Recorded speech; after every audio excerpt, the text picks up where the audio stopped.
When DICE first revealed their upcoming Battlefield 5 in May 2018, they got a decidedly mixed reception. Many were dismayed by the anachronisms and inaccuracies displayed in the trailer, such as a British soldier wielding a katana, or a female sniper with a prosthetic arm brandishing a cricket bat wrapped in barbed wire. DICE seemed to be taking the Battlefield franchise in a new, fantastical direction, and this alienated players who preferred the more grounded manner in which previous Battlefield games portrayed their settings. DICE responded to the controversy by digging their heels in and releasing a series of increasingly irate statements. On May 24th, Battlefield 5 executive producer insisted DICE will always put fun over authentic. The next day, DICE general manager Oscar Gabrielson took to Twitter to declare female playable characters are here to stay.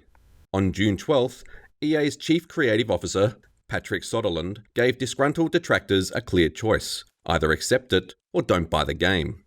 At first glance, DICE's attitude seems inexplicable. Why would anyone in their right mind turn away paying customers? DICE's behaviour starts to make sense if you assume they design their game not for the player who buys it, but for the journalist who writes about it. But how could it be worth alienating players who keep the servers populated for years to come, only to appease journalists who'd move on as soon as they finished writing their piece? There must be some incentive for them to act this way, and yet what incentive could possibly be more important than the game's financial success? Metacritic. If you don't know what Metacritic is, it is a site that aggregates reviews for games, movies, and TV shows, and labels each title with a Metascore average accumulated from the scores given by various reviewing publications. Game publishers have been known to prioritize Metacritic to the point of offering their developers a bonus if the game reaches or exceeds a certain Metascore. Take for instance Fallout New Vegas, developed by Obsidian Entertainment and published by Bethesda Softworks. Obsidian's contract with Bethesda would have granted them a bonus if New Vegas reached or exceeded a Metascore of 85. As luck would have it, they missed their target by a single point, and consequently never saw a penny of that bonus. A bonus reported to be around $1 million or around $14,000 per employee. Although this may be the most famous example of Metacritic's financial impact on developers, it is by no means an isolated case. Kim Swift, a designer whose work includes games like Portal and Quantum Conundrum, has attested to such contracts being common in the industry. In fact, Bethesda's requirements of 85 was far from the worst Obsidian had been asked to meet. Indeed, Obsidian CEO Fergus Urquhart recalls a conversation with a publisher who made royalty contingent on a Metascore of 95. We are not privy to whether or not such a contract exists between DICE and EA, but this doesn't matter as much because Metacritic's influence extends well beyond royalty and bonuses. Retailers like Walmart and Target often ask publishers for their predicted Metascores when deciding whether or not to feature their games. Some game industry analysts even claim Metascores can influence the stock price of companies like Activision and Take-Two. Bad Metascores continue to haunt developers well after the game's lifecycle and can have a detrimental impact on their ability to work on future games. Publishers take keen interest in a developer's track record with Metascores, both as a company and as an individual, and an unsatisfactory history on Metacritic can be used to impose terms unfavourable for the developer or even reject them outright. Clearly, DICE has a multitude of reasons to care for Battlefield 5's Metascore. How does their new direction help in that regard? Many of the journalists featured on Metacritic lean progressive, and this political affiliation is often reflected in their reviews, which inevitably affects the game's Metascore. Look at the case of Far Cry 5. The game is centered around a religious cult, the politics of which is handled in a neutral manner. Many journalists were unhappy with this approach. For instance, Ben Kuchera of Polygon complained in his review of the game being too timid to dig into the historical baggage of its religious setting, going on to say, "Any thematic point to be made about religion, the United States, or the current state of the nation's politics is quickly thrown aside." He concluded his review by giving the game a score of 6.5 out of 10, which Metacritic translated as 65 out of 100. In the context of video game reviews, 65 signifies mediocrity and is not a mark any developer would want in their game. This was just one outlet. Let's look at another. PC World's review praised Far Cry 5's gameplay, but lamented the lack of discussion of modern worries. These modern worries being wealth inequality, religion, fascism, and white supremacy. Indeed, the reviewer felt so strongly about the lack of discussion that he even listed it as a con in his overview. Doesn't have much of importance to say when the explosions die down.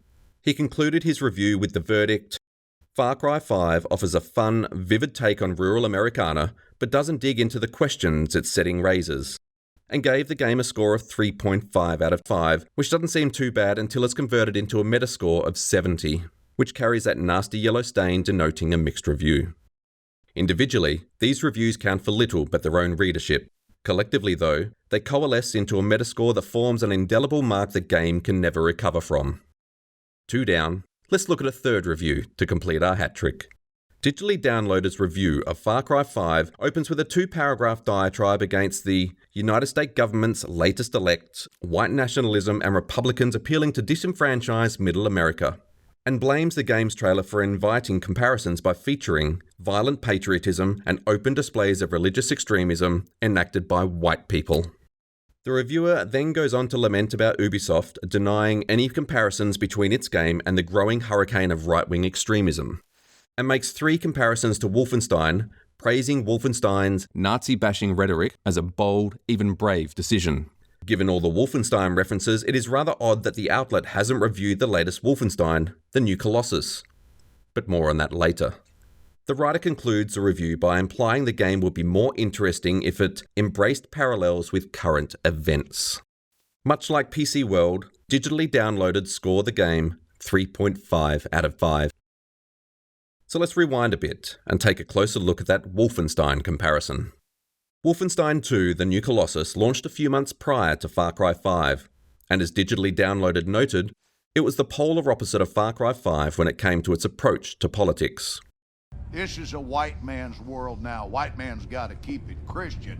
Oh, we be the outcast, the poor. Well, everyone who ain't part of the American goddamn bourgeois. The dichotomy between the two games is reflected in their critical reception. For instance, PC World, who'd later go on to criticise Far Cry 5 for its cautious approach, praised Wolfenstein II as gaming's strongest social commentary, awarding a perfect score of 5 stars, which Metacritic translated into a perfect score of 100. 24 of the review's 26 paragraphs are devoted to waxing lyrical about the game's story and its examination of America's ills, leaving only 2 paragraphs to address the gameplay and technical aspects of the game. 3, if you count the caption that praises the game's graphics. Critics who did focus on technical aspects such as level design were less enthusiastic about the game. Unfortunately, this may very well have turned out to be the biggest disappointment I've had in 2017. I'd like to tell you why that is. In Manhattan is one of the worst FPS levels I've actually ever played. It is astonishingly dull and difficult to navigate, frequently turning you on yourself, and the game has crashed. Lovely. Well, unfortunately, it seems as if Manhattan is the reason for a lot of the crashes. So I had to jump out of that mission and go back to a previous save, because every time I exited that mission, it was hard crashing. Ultimately, though, technical concerns were brushed aside as most of the reviews on Metacritic echoed PC World sentiments, resulting in an above-average Metascore of 86. This may be DICE's strategy with Battlefield 5, taking a firm stance on social issues while the game is still in development to favourably predispose journalists towards the game before it is even released. It appears to be working. Take for instance The Verge, a Metacritic featured outlet that decried Far Cry 5 for its half-hearted attempt at politics. The Verge put out an article in defense of DICE, calling disgruntled fans everything from fragile to ignorant to young, angry white men. The Verge dismisses their concerns As an infantile cry, and then concludes by declaring Battlefield players don't get to decide what belongs or doesn't belong in Battlefield 5. Let's look at another Metacritic reviewer, VG247. They put out a condescending, sanctimonious rant that is so unprofessional it is embarrassing just to read it. Let's move on to a third Metacritic critic to complete our examination. Game Revolution, an outlet that blamed conservative criticism for the lack of political commentary in Far Cry 5, sneered at disaffected Battlefield fans. Won't somebody think of the men? Is there any doubt about how these outlets will review Battlefield 5 upon its release? EA's chief creative officer said that women in Battlefield was something the development team pushed, and it's easy to see why. Developers have a vested interest in maximising their game's Metascore. It's not just the game's financial success at stake, their entire careers are on the line both as a company and as individual employees. Does it have to be this way though? In 2015, a study of 88 Xbox 360 games and 80 PlayStation 3 titles from 2012 found that Metacritic scores have no impact in determining game sales. Indeed, just comparing a few recent releases shows how misleading Metacritic is as an indicator of the game's success. Take for example Titanfall 2 and Rainbow Six Siege. Titanfall 2 scored a favourable rating of 89, while Rainbow Six Siege scored a middling 73. At first glance, this might make Titanfall 2 seem more successful than Rainbow Six Siege. Take a look at their player counts though. Rainbow Six Siege just hit 35 million players, and Titanfall 2?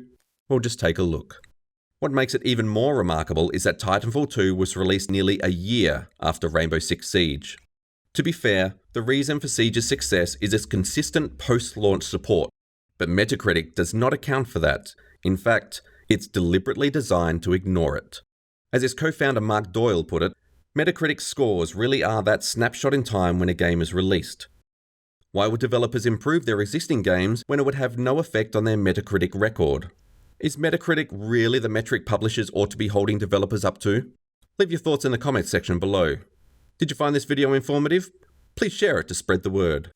There will be more Battlefield 5 content on this channel, specifically examinations of its visuals and performance, so please like and subscribe and hit the bell icon so you don't miss out. Our next analysis will explore The Witcher 3 downgrade. Until then, feel free to watch our previous analysis and examine the rise and fall of loot boxes, a history of gambling in video games.